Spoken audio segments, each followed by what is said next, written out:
As you know, John loves himself. So he asked me to speak about him for at least 45 minutes.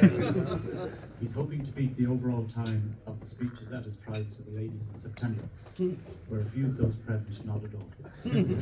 Apparently John's own speech carried on into the next day. One of John's most admirable traits is that he doesn't get bothered by stuff. For example, where most of us get stressed if it looks like we might be late for our tea time, John is nearly late every week and not a bother on him. It's one of the features of him living so close to the club.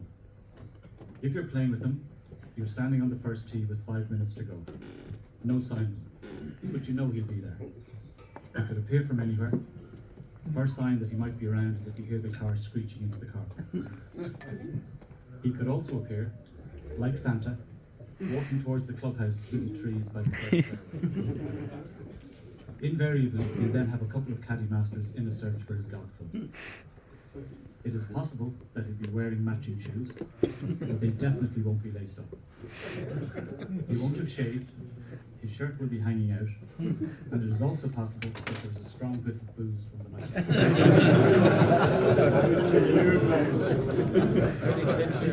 As captain, he was amazed to discover that we had both a practice swing room and a putting green.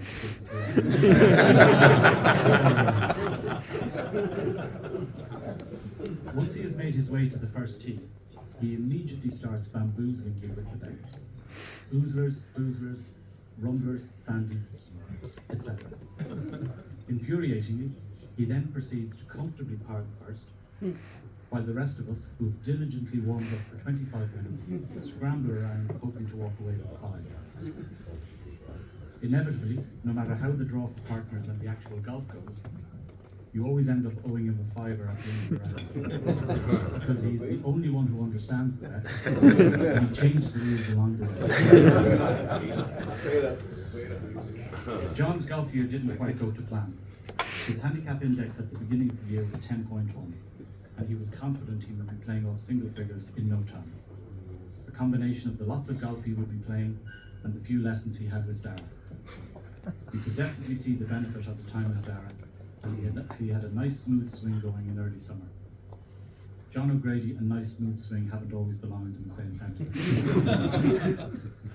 It all then went on a downward spiral, resulting in him eventually making a valiant late burst for the Bloom Cup final return leg in early September, when he reached the 12.5 qualifying mark.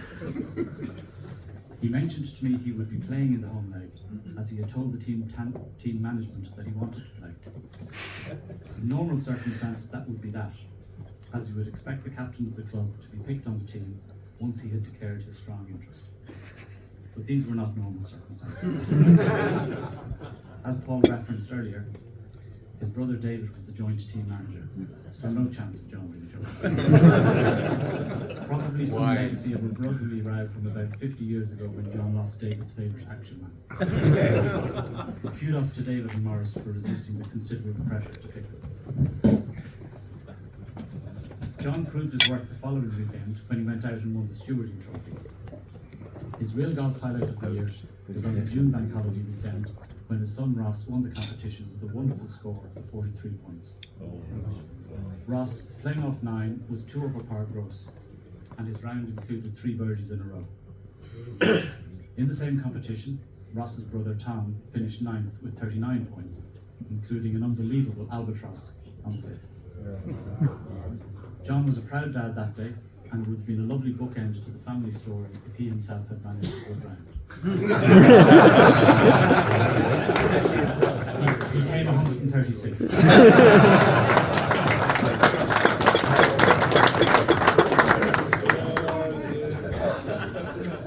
As alluded to earlier, it's been a revelation as to how comfortable John is with the microphone. Some would say way too good. At the start of the year, he had prepared his notes, and he was very diligent in making sure to thank all the right people, welcoming guests, and showing the right amount of formality and friendliness in his speeches. He then lost the run of himself, and seemed to think that each week he had to speak for longer than he had previously. It's never a good sign when the room is making bets on the length of the prize giving every Wednesday. Any excuse and you just keep going on and on. Anyone who was at the wine and dine night a month ago will recall he had done the formal speech piece at the beginning of the event so that he could relax and enjoy the night. Later on, he was on his way to the bathroom when he spotted the microphone. Couldn't resist the urge to thank everyone all over it. It was only when he noticed Aisling making the slit throat gesture to him.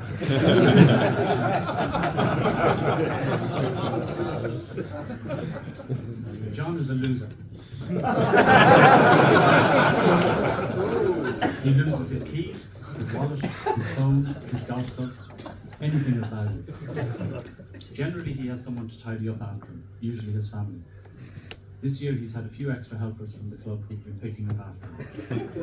Normally, he doesn't even realise that he's lost something until someone appears with the item and he says, "Oh yeah, that's mine." I was laughing to myself earlier this evening after golf when that very scenario arose. We were in the bar and Mark came over to us asking whose phone he had found. Of course, it was John's. He is such a loser that he even supports Liverpool. A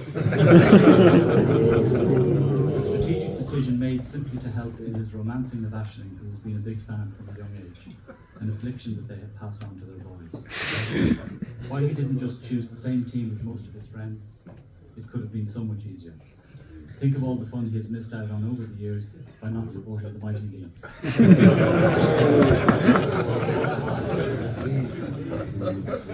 I've known John since we were teenagers, and we've had some great holidays over the years. The 10 days spent in EOS when we were 21 probably being the pinnacle. It was a big group, one of those holidays where 15 guys shared 3 rooms, no aircon, no hot water, cockroaches, etc. You get the picture.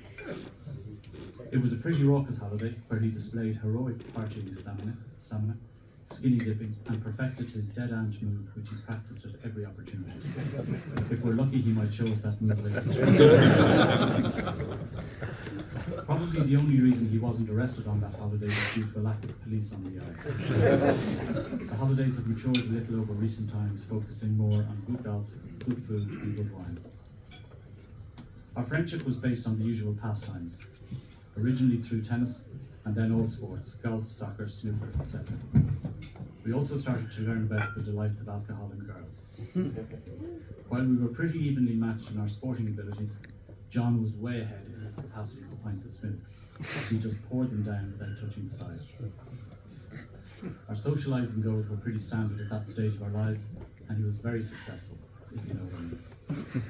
He was a very popular young man. It became clear to all of us when he was invited to 7 Debs dances. If there was a handicap system for dating, John played off scratch. Unfortunately, I was playing a different game, more at the best cup level.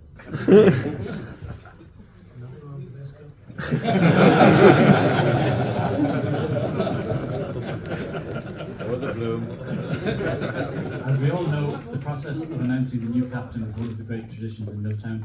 Literally only a handful of people know who is going to be captain. Some of us have been winding John up for a few years about being chosen as captain.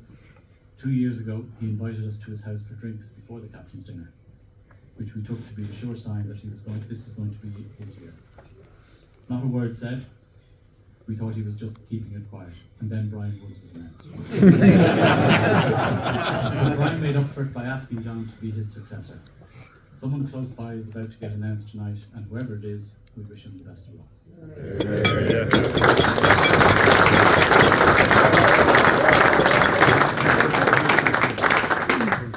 It has been fantastic for the club for John to be captain, and obviously a real pity that neither of his parents, Don't worry, Jack, you're up. both long-standing members, were still alive to witness it. They would have been so proud. He's had a huge family link to the club: grandparents, parents, siblings, uncles, aunts, cousins, etc. And now his and Aisling's 3 sons will continue the connection for at least another generation.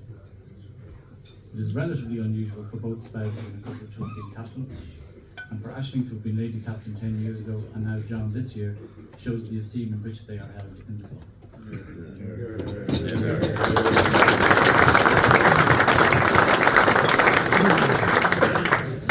He has been a great captain, full of fun and warmth, very welcoming to all members and visitors alike.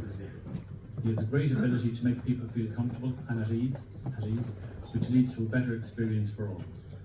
John, we thank you, and we hope that you have enjoyed your year being our captain as much as we, the members, have all enjoyed it.